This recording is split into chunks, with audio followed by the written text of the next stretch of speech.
Hello guys, welcome to my channel Knowledge Unlimited. In this video, I am going to share my interview experience with Nvidia with all of you. So before starting with the interview experience, let me tell a little introduction about myself. I post-graduated from NIT Trichy VLSS system and I was honored with a gold medal for my academic excellence. And during my placements itself, I got Texas Instruments, a full-time opportunity along with the internship. So there I worked around 6 month intern plus 2 years full-time employment as an SOC RTL design engineer. Now recently I joined Nvidia as a senior ASIC engineer, and so this interview experience, who are all the perfect audiences? People who are going to Nvidia as a lateral hires, this would be a perfect video for you. Also for the people who are attending Nvidia in the next program, also few questions of this will be definitely helpful for all of you. So I highly recommend you all to watch this video to get basic idea of what kind of questions will be asked in the interview and what could be a good answer to them also. And solely these are all the answers that I have given, but it's again depends on how you want to analyze the questions again and do want to re-answer all those questions again. So for me, the interview was completely done in 4 rounds, round 1, 2, 3 and 4. All the 4 rounds are technical rounds for me. And coming to the first round, it was mostly revolved around my work experience as an SOC RTL engineer in Texas Instruments. So here are some questions which could give you an idea of what kind of things will be asked there. Okay. So first question for me is, why combo loop is bad? So to be a clear expansion of the question, why combinational loops are bad in your RTL? So this makes more sense when you are aware of lint checks of your RTL in the digital domain. So while doing the lint checks, the combo loop is one of the critical lint violation. So why that combo loop creates an issue or why that is bad is the first question that was asked to me. Upon that, there are some derived questions from the same question, like there are 2 multiplexers where you will connect the output of first multiplexer to the second multiplexer, and the output of second multiplexer will be feedback to the input of the first multiplexer. So here you can see a combo loop is created, but the question is, let's say the select inputs are in such a way that the combo loop path is not at all triggered. So will that kind of loops affect your lint checks, or how do you resolve them, or will it overall affect you or not? So there can be multiple answers, but one thing is like that loop will be what we call reduced when you do the PD, because that path will never occur and all. But you can explore on top of it why that tag in the lint is critical for you and why you need to fix the issue. So that is the first question that was asked to me. The second question was to stretch a pulse. Let's say there is a pulse given to you. You need to stretch the pulse to a 10 pulses. So I mean 10 wide pulses. So it's more or less called as a pulse stretcher circuit. So you can just go through it, how it works and what's the logic behind it, how you can design the pulse stretcher circuit and all. So you need to optimize the circuit also. Okay, I have given one solution, but it's not an optimized solution. So then the question was like, could you please try to optimize it so that it could be used, and the hints were given, use a counter based approach to optimize the pulse stretcher circuit and all. So that is my second question asked in the first round of interview.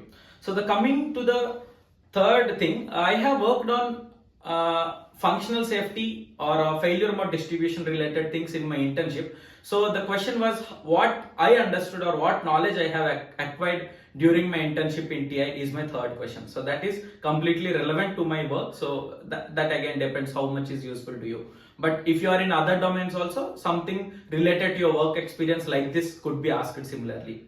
And the SOCs that I have designed in TI, like what's the end application of that SOC? Like on what applications the SOCs that we design would be a correct fit, or where it could be used and all. So we usually used to design for industrial and automotive applications. So how it will be actually used in that applications is what my fourth question asked. And then the fifth question, explain a high level of what is the SOC that you design look like. So in general, every SOC will have a processor in it, and it has a external memory interface, or it might be talking to multiple peripherals. It might have a debugger in it so all these a high level view of what are all the different modules that are being part of your SOC and what the system actually looks like at a whole system standpoint of it. Okay. So what are the interfaces that is used to talk to the external modules? That kind of question is also asked. That's my sixth question. Like how your SOC will fit into their application, where how it will communicate exactly with the other modules that are being integrated in the end product. That is my sixth question. And seventh question is more related to my work, like while doing the integration, how as an integration owner, I will know which ports should be connected, like which modules to be integrated, and port to port connections of them, how I would do, or interface to interface connections, how I would do. So that kind of question was my seventh question. So it's like the answer would be more like you will have a integration specification with you, you will talk with the IP owners on what's the expectation of those integrations, and then you will have a naming similarity, you will know like what are all interfaces it need to be talked to. So all that kind of relevant answers you could have given to this question. And then what's the impact of the input unconnected violation? Again, this is back to the lint checks. So in the lint aspect, you will see there are input unconnected violations. So there are two things in it. One is output unconnected, input unconnected. Output unconnected is not a major issue because it's okay, but input unconnected is a critical issue. So what's the impact of it in input unconnected is the eighth question that was asked to me. So going inside intricacies of this question, some more derived questions also I got, like what's the impact of it for the PD, let's say functionally that is not affecting to you at all, still it will impact or not. So those kind of questions were derived on this question. Okay, and then if you black box some subsystems in your design, let's say you are taking some modules from the IP owners and you are black boxing at the SOC level, how it will affect the lint checks, like will the lint violations increase or will the lint violations decrease, or is it a good method to do that, or it's okay to again recheck all those lint of the IP modules also as well at the SOC level. So that kind of questions were asked on this. So that is my ninth question in the first round. And then like what kind of hierarchies was followed in the design, or what is the hierarchy, how you will go, what are the leaf modules that could be possible, that kind of hierarchy level question is also asked on the design. And how the connections will be defined. So that is again a question back to the original thing that I asked, like just integration means what are all the things that is present to you before doing the integration. That is more of say. And then what are all the analog blocks that are present in the SOC that I have integrated, like there will be a power management module, there will be phase lock loop module, so there will be a crystal oscillators, and also what are all the analog components that I have integrated in the SOC and how they will be utilized to derive the clocks or to get the reset or power on reset, all those, how it will be coming up is the final question that was asked to me. So my thought after the interview was the first round went really good. I was able to answer, or I was able to transfer my knowledge that I have acquired in my work experience with TI, and first round I felt really confident after the interview. So that's the first round. In the next day I got the other rounds are also scheduled in the consecutive days. So the coming to round 2, it's more related to the IP design and my waveform knowledge or the clock domain crossings or static timing analysis related question. So the first question itself is to calculate the clock period of the circuit, where there will be multiple flops given and multiple other paths are also given. I can upload the photo in the pin section or in the comments so that you can know what exact the question is. But on a high level, it's like to calculate there will be a maximum delay and minimum delay given for the each component being used in the entire the circuit diagram, similar to the questions that I have explained in my static timing analysis playlist. If you have not watched it, please go and watch that playlist. It's a very good playlist with all the concepts that are covered. So coming back to here, this question, so it's like you need to calculate the time period that the circuit will work properly. So you can call it as a basic static timing analysis question, but the circuit is little bit bigger with multiple paths involved in it. And then the second question is, let's say you have a simple statement where you are doing an addition of two numbers which are 64-bit wide. So that's a giant addition, right? You need multiple adder blocks and all. So let's say you came to know that it is violating the timing, how you would fix it in the RTL. So it's like more like you're an RTL design engineer whose requirement is to design this adder, but you are informed that you're meeting or not meeting the timing. So how you will fix it? So what are all the ways that you could have done to fix it? So that's the another question, like what you will use pipelining, or you will use multi-cycle path, or you will talk with them whether it's really needed, or anything could be done at the PD level. So all kind of your ideology as an RTL engineer to how do you tackle this kind of situation is what the question is. And then in the AXP protocol, all the signals that are part of the protocol was given, and it was asked me to write a code for that protocol. So that is one question which I am not pretty sure at that time, because I have never done that in my experience.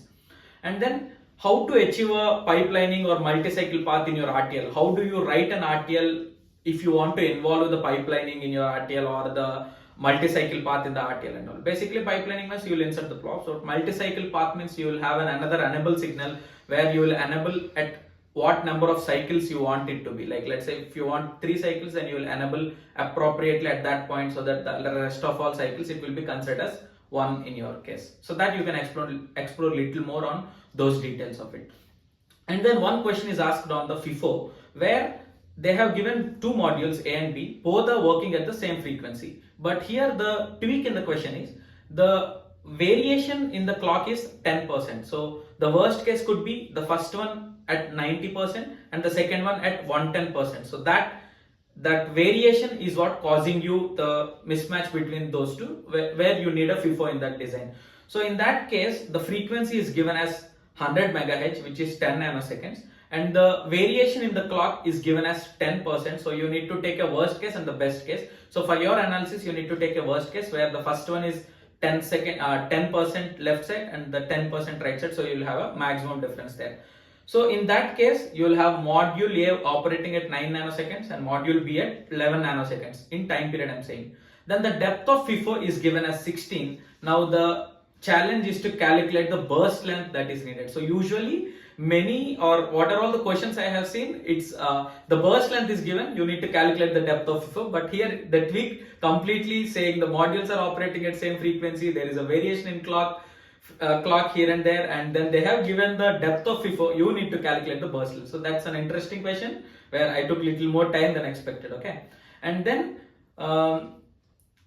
when there are cases where there are clock domain crossings, how you will fix that issue. So that is the 6th question that was asked to me. You will answer about synchronizers, all those things, but then you will end up saying what are the constraints that are needed and all those things. So synchronizers are also needed. What are different stages of synchronizers, how you will achieve it, and all those things are also important.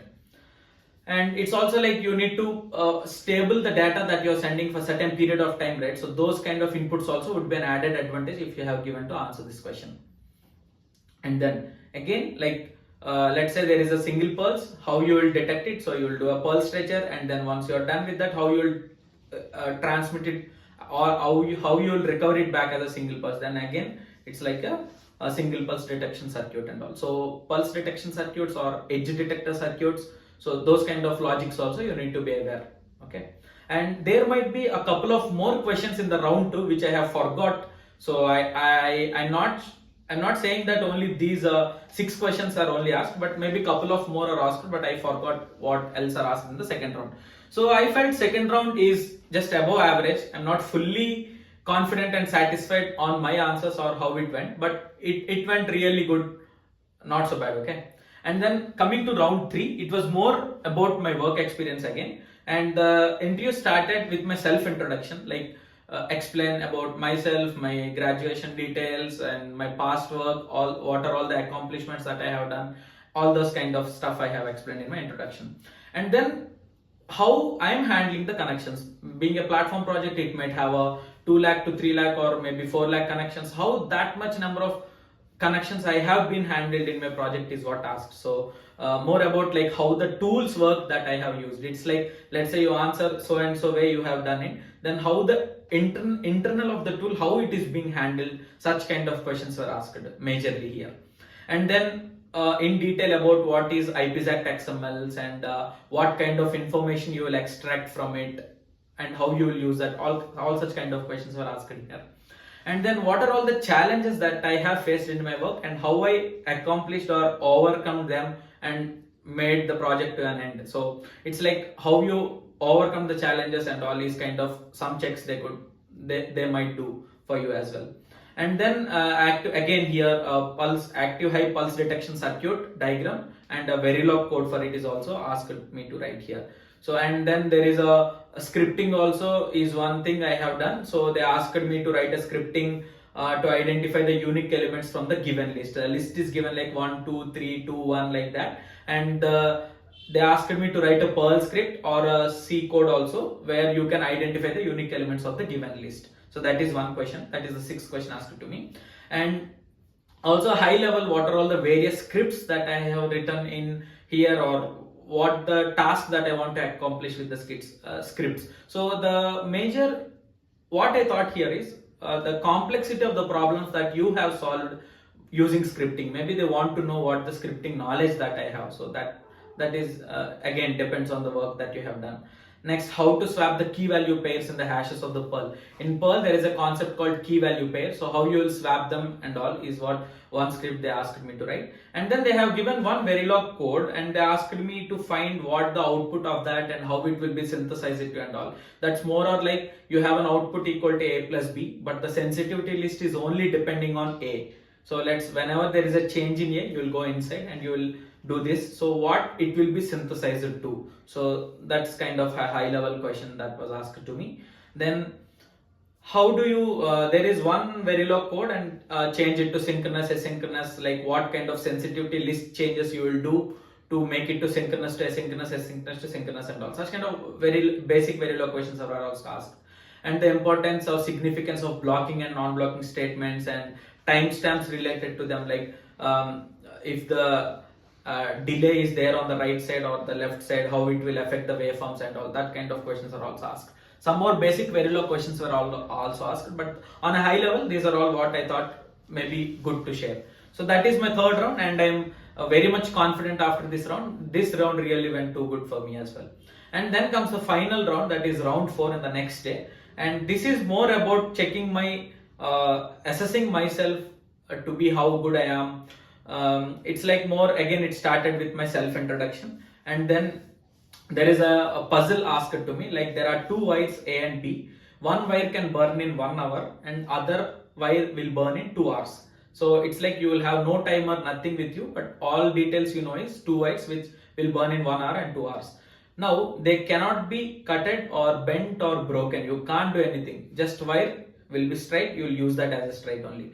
Now you need to calculate a time of 1 hour 15 minutes out of that. So at what combinations or at what times you will burn the wire, so that you can measure 1 hour 15 minutes of time. So that's an interesting question which I have never gone through earlier. So there I was able to solve it with 1-2 iterations I have taken, but I was able to solve.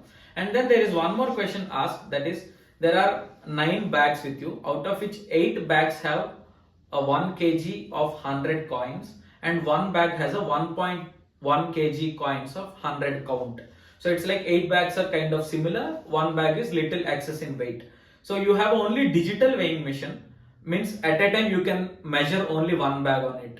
Okay. So with how many least calculations you can find the bag which is at highest weight. So I answered it like after iterations, like 3 attempts, but the answer is 1 attempt, but I was unable to get to the answer at the end. But yeah, you can, all they will see is the approach, that how you are thinking to solve the question. And then one more question on the scripting again, like there is a series given which is an infinite series, like A B C D to Z, then A B A C to AZ, then B B B C, like that. Then once it is done Z Z, then A B, like that. So it's an infinite series. Like how many loops are needed in the code, or how you will write the code to accomplish this task. So that is also one interesting question that was asked to me. And then what are the complex debugs that I have done during my work experience? What are all the multiple what we call issues I have faced, and how I debugged them, and also is one question that was asked. And then, so based on a test case, or based on your test case failure, how you will detect whether it's a test case issue, or whether it's an RTL issue, or whether it's an architecture issue. So what kind of errors can come? Let's say you're trying to read some memory and you're getting the wrong. Maybe then it might be a test case issue where you're reading at the wrong address and all. Or at what scenarios you will think that it's an RTL issue, at what scenarios you will think it's an architectural issue or a spec issue. So that is one question that they asked. and then how the memory IAGR test will be done and all, and little more details about the current integration flow that I am doing here or how it's being handled. It's not about what exactly TA is doing, but on a high level, what is a generic flow of doing an integration, like getting the deliverables from IP team, how you'll interact with them to know, understand the system perspective, how you will go through the spec, how you'll integrate and all. And a little more details asked about myself things and how is my experience in TI and why would I like to switch to Nvidia or why am I giving the interview with Nvidia. So what's such kind of generic questions are also asked to assess my answering on how such kind of things is. So these are the 4 rounds that were happened to me, and 4th round also I'm very much confident that it went good. So at the end it's like first round went really good, second round went above average, third round went really good, fourth round went really good. So I got a call after some time, maybe a couple of days later, from them that I got an offer, and I joined recently Nvidia and I'm working as a senior ASIC engineer in it, and I'm learning good as well in my Nvidia. So hope you guys learned something new and interesting in this video, and I hope it might help you also if you're preparing for Nvidia interview experience. And I hope to see you soon in Nvidia. Bye.